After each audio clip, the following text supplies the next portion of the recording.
Hello, and welcome to this short presentation on Ruaraidh, Erskine of Mar, Derick, Thomson, and structures of the Gaelic revival. My name is Petra Poncarová. I am based at Charles University in Prague, and I'm very glad and honored to be part of the Scottish Revival Network.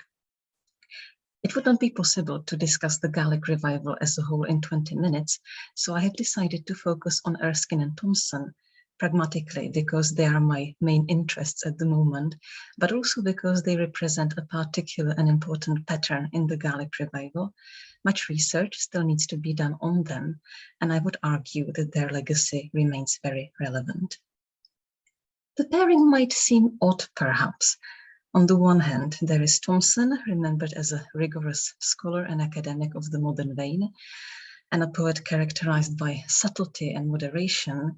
And on the other, there is Erskine, a flamboyant and eccentric figure who was discussing the possibility of a Scottish rising with Michael Collins and suggesting the possibility of an independent Gaelic state. But the connections are there, they are strong and numerous, and relate to what I find most inspiring about their involvement in the Gaelic revival.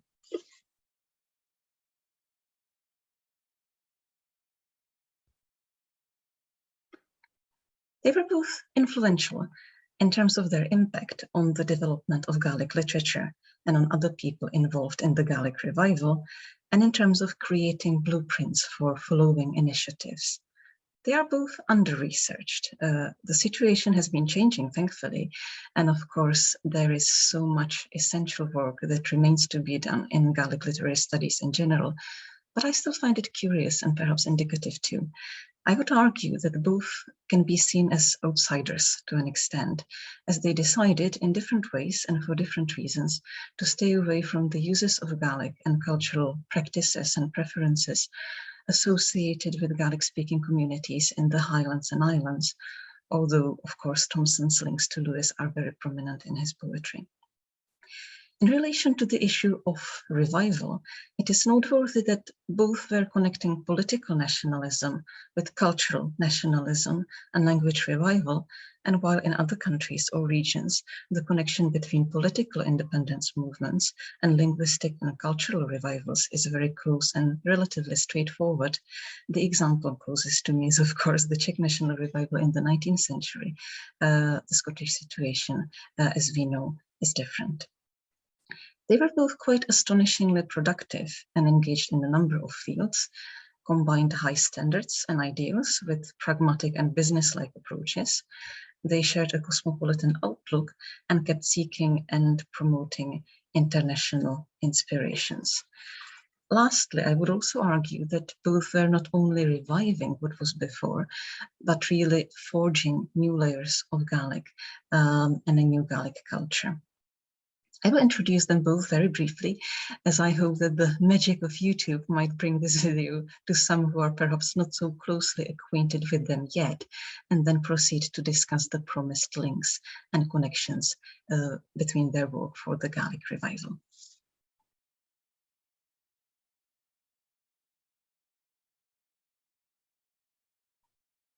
So Richard Stuart Erskine, known as Ruaraidh Erskine of Mar or Ruaraidh Erskine is Val.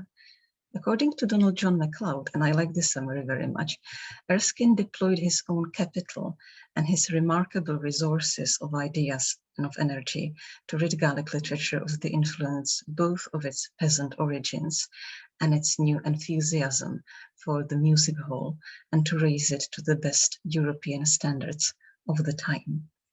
Erskine came from an aristocratic family and was Catholic, which in itself sets him apart.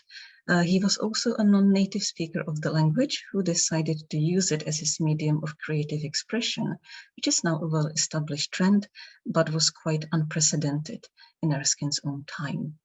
He was an editor, organizer, prose writer, playwright, essayist, and literary critic, and was part of the cultural and political whirlwind of the turn of the century, the flux of forming magazines and political movements that would then transform or cease to exist, and something else would emerge in their stead. His political engagements would be a topic for a separate full-length lecture or for a lecture series. So I would just note that he was first involved in the devolution movement and later started to support full independence. He promoted pan-Celticism, had links with the socialist John Maclean, despite his own aristocratic background, and he was involved in the foundation of Scots National League, which later joined with other groups to form the National Party of Scotland. Derick Thomson, Ruaraidh MacColmish, needs less of an introduction, I suppose, so just very briefly. Thomson came from a Gaelic-speaking family in Lewis. His father was the acclaimed poet and Gaelic activist, James Thomson, so he was a strong influence and a source of inspiration for him. Derick Thomson was a poet, academic, editor, prose writer, translator, journalist, organizer, founder and chief editor of the Gaelic quarterly Gaelic, and author or editor of the still indispensable volumes on Gaelic literature and culture, including an introduction to Gaelic poetry, which he authored, and the Companion to Gaelic Scotland, which he edited. He supported the SNP from the 1930s, so from a time when it was neither fashionable or successful. He was active in local campaigns in the 1970s, involved in the preparation of the SNP Gaelic policy, and he also promoted the SNP on the pages of Gaelic. Over the years, and I find this very important, Thomson was also becoming more and more interested in Scots language and literature, and he was envisaging independent Scotland as a place where Gaelic, Scots, and other languages and cultures could flourish side by side.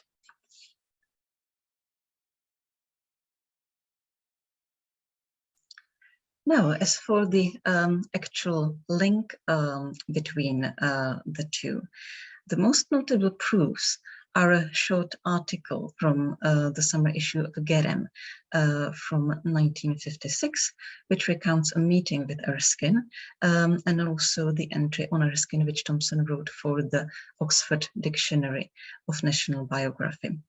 And from both, it is evident that he held him in high regard, although he did not idolize him or idealize him, and considered him an important predecessor of his own activities.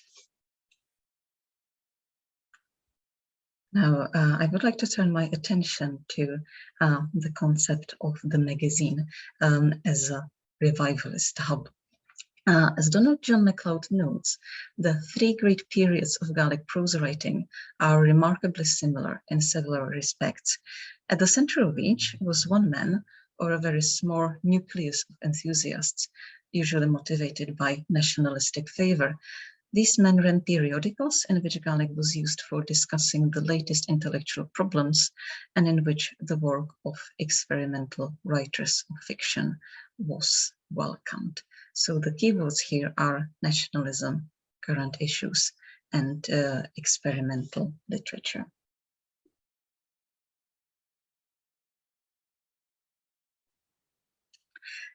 We can indeed observe these hubs of revivalist activity centered around one personality with a strong vision and distinct ideas as to how should Gaelic be revived and what sort of a language and culture they wanted to build.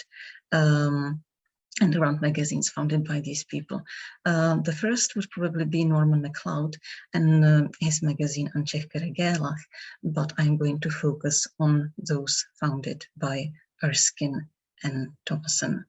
When I was preparing for this talk, I realized that it touches on some points raised in one of the earlier presentations in this series by Charlotte Lauder on Scottish magazines, where she mentions Erskine's involvement with the Scottish Review in 1914 and a number of Gaelic magazines, and it is lovely to see these connections between our work.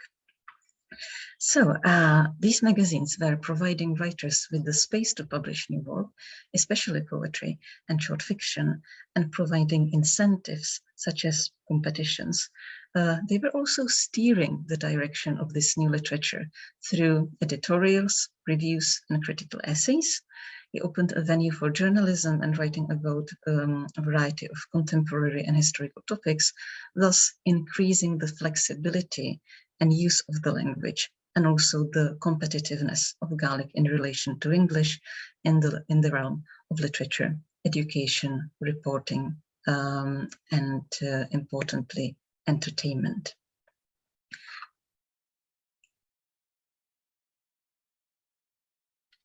Erskine founded and ran several periodicals. Some were rather short-lived, as you can see, but the Gunabliana, the Year's Voice, is another miracle of longevity in the realm of Gaelic publishing. This particular magazine published new literature, essays on a great range of topics, literary criticism, discussions of current affairs, including Scottish and international politics. Erskine's own political and religious orientation is apparent in the magazine. One of my favorite examples is the inclusion of a picture of Saint Columba in the spring issue of Gunabliana in 1905, with the hope the readers will find it suitable for framing. A group of writers was closely associated with Erskine's journals, including Angus Henderson, Donald Sinclair, John McCormick, Angus Robertson, and the last two are, of course, the authors of the two earliest Gaelic novels. There were also international contributors to Gunabliana from Ireland, Patrick Pearse himself, Patrick Wardunin, and also contributors from Brittany. Now, I include this picture of the press notices for Gunabliana in every talk on Erskine that I give, but I just find it so brilliant that I cannot resist it. And if you wish, let me know in the comments which is your favorite one.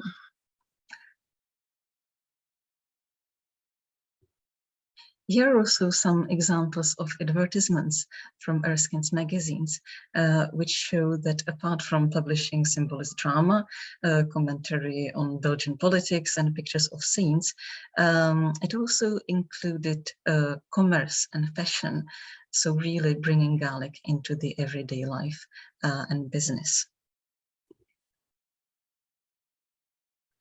Gaelic was founded in 1951 by Derick Thomson and Finlay J. MacDonald, who saw the gap and the need for a Gaelic magazine of this sort. This was 25 years after Gunabliana ceased to appear and 20 years after the last issue of An Rosarna. Gaelic was founded with the intention to increase the range and flexibility of Gaelic, to promote its use in all areas of life, and also to give space to new experimental literature. Again, the diversity of content is quite astonishing. There were short stories and poetry, modern and traditional, songs, articles on fashion, essays on various topics, special pages for learners of Gaelic, reviews, discussions of current affairs, portraits of Gaelic celebrities, and also translations from other languages into Gaelic. All this is true, especially of the early decades, and towards the end, Gaelic was becoming more of a specialized literary quarterly. Again, Gaelic was not only a magazine, but a true hub of revivalist activity. The associated publishing venture, Gaelic Publications, produced a number of Gaelic books of all sorts, from poetry collections to textbooks and books for children. It was also running Gaelic classes and literary competitions. Thomson was either editing or co-editing the magazine for 50 years. He was writing editorials. He wrote a substantial number of reviews that appeared in the magazine, and contributed his own poetry, short stories, essays, travelogues, photographs, and other items.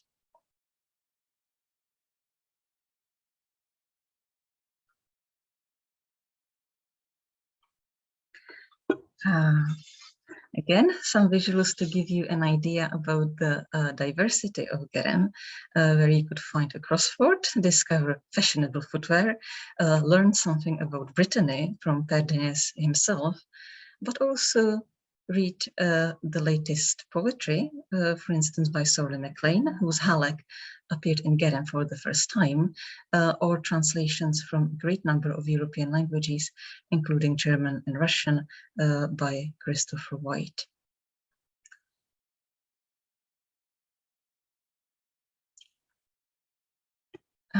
Now, turning to Erskine's and Thomson's own literary output and literary innovations. They were both leading by example, producing new literature of the sort they advocated for, and constantly looking abroad for inspirations. Their work exhibits the high standards and ambitions they were calling for, but also a pragmatic focus on popular genres and entertainment that they saw lacking in Gaelic literature. As literary critics, they were providing sophisticated critical feedback to other Gaelic writers, and they were supportive, but not always laudatory, which I find important too. Erskine wrote short stories, including a series of Gaelic detective tales, 2 plays, various essays and pieces of literary criticism, and he is one of the rare representatives of fin de siècle features and symbolist motives in Gaelic writing. Thomson's output I already mentioned in relation to Gaelic, and I will just add that he was also translating into Gaelic poetry, prose, and nonfiction, and was the first major poet to use free verse consistently and with great success in Gaelic. Both Erskine and Thomson were also concerned about the unfulfilled potential of drama in theatre for the cause of the Gaelic revival, which is a cry that echoes from Erskine through Hector MacIver and his famous essay Uisce Behagus Uisce Bas in the magazine Alaba to Derick Thomson. Erskine wrote a series of essays on the subject and also 2 plays of his own, again, leading by example. As far as Thomson is concerned, drama was one area into which he did not venture, but he was stressing the potential of drama for the Gaelic revival in Gaelic editorials and also in his seminal paper, The Role of the Writer in a Minority Culture.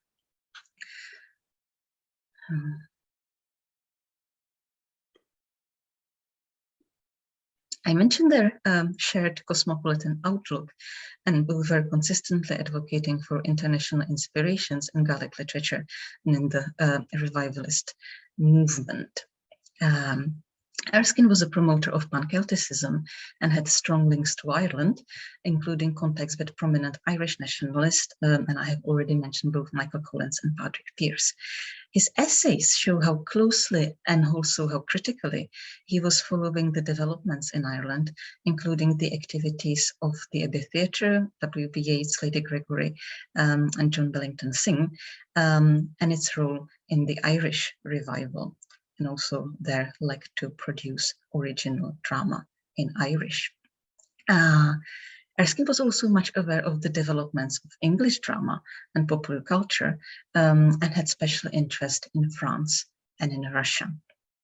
Thomson, as is evident, for example, from his reviews and essays for Gaelic, was closely following the developments in Ireland and also in Wales, where he worked for some time, and he had a great command of Welsh. And to a lesser extent, he was also following what was happening in Brittany, in the Isle of Man, and in Cornwall.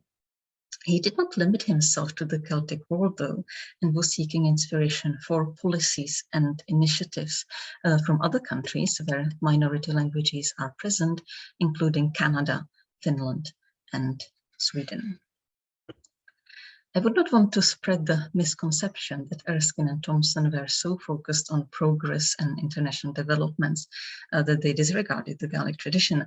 On the contrary, there is, for instance, Erskine's high regard for Campbell's popular tales of the West Highlands, which he was suggesting as source material for Gaelic symbolist drama, and Thomson's expertise in the history of Gaelic writing and his knowledge of traditional Gaelic song, several of which are available in his own fine rendition. It is true, however, that more than reviving what once existed, they were both engaged in forging new culture and new layers of Gaelic. Both chose to write in Gaelic, also for political reasons, and they were in a way creating and educating their own reading public and new users of Gaelic. Erskine himself was a non-native user of the language, and Thomson consistently supported people who learned Gaelic and became involved in the Gaelic world. In relation to this, I always think of a quote by Erskine, where he says that every created thing must have a beginning, however tardy and humble. And I think it shows both the pragmatic approach and the awareness that much needs to be created anew.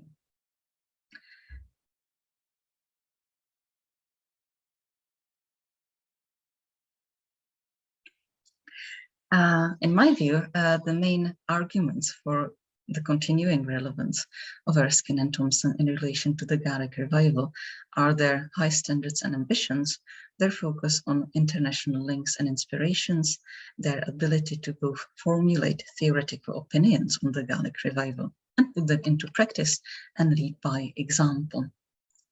They had decisive impact on the development of Gaelic literary criticism, prose, and in Thomson's case, also modern poetry, and their support of new experimental literature was combined with rigorous and sophisticated literary criticism.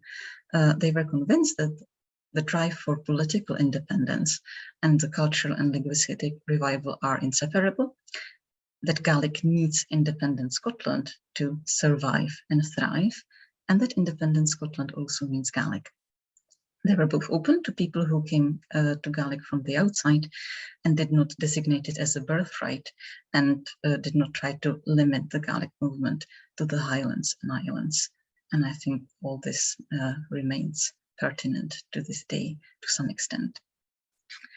Again, just in case Erskine and Thomson are not so familiar, to some of you who are watching this video, here is an overview of some available resources on Erskine. There is not much, but the corpus is increasing, and also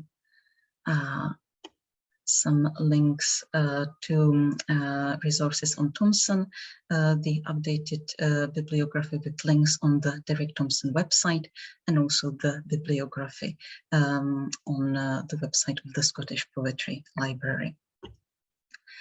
Thank you very much for your attention, and if you wish to get in touch, this is my email address and official profile. I wish you all the best. Goodbye.